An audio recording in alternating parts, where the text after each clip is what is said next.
And while we must celebrate this recognition, we cannot allow it to blind us to the work that still needs to be done. As legislators, we must continue to work towards creating a society that is more tolerant, one that affords the utmost mutual respect for the dignity and worth of each person. Ontario's identity, vibrancy, and prosperity depend on whether we are able to achieve these goals, ensuring that each member of our diverse society is a part of the community and is able to fully contribute to the development and well-being of his or her family, this province, this country, and the world.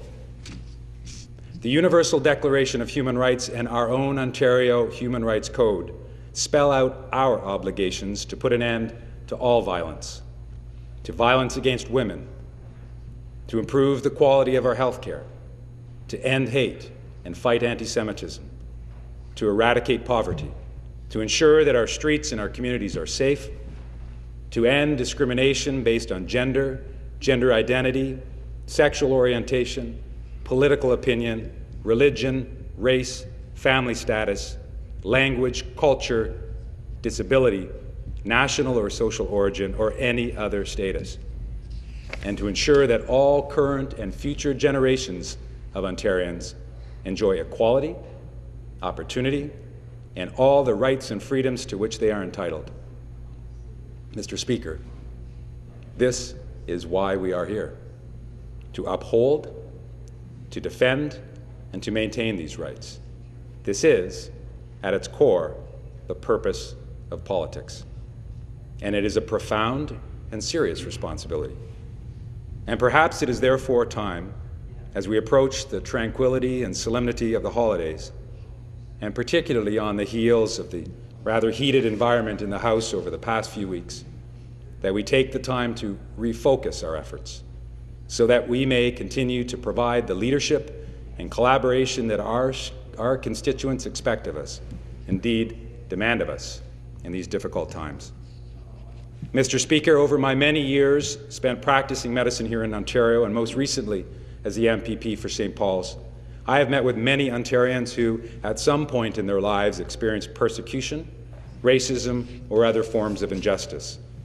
Some were seniors in St. Paul's nursing homes who had lived through the horror of World War II. Others were new arrivals, refugees from war-torn nations. Some were parents concerned about the safety of their children in Ontario's universities and colleges because of the presence of anti-Semitism. Still others, whether because of skin color, religion, gender, or sexual orientation, had experienced hate crimes, homophobia, domestic violence, or racial slurs. But all shared a common belief that, as stated in Article 3 of the Universal Declaration of Human Rights, everyone has the right to life, liberty, and security of person, and the right to enjoy a life of dignity, fairness, and equality. This is the promise Ontario makes to all its citizens. And Mr. Speaker, this is why International Human Rights Day matters. It reminds us that we cannot lessen our resolve to foster an Ontario free from discrimination and injustice, one in which every Ontarian can live in full enjoyment of his or her human rights.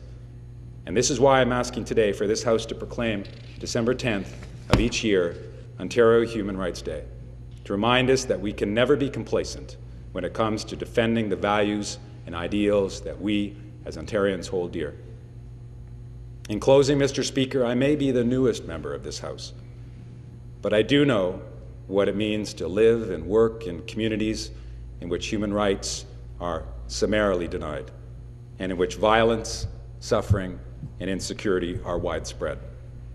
And I also know that those of us elected to serve will not and do not always agree on which rights can and should take precedence in our provincial democracy, or how best to achieve them.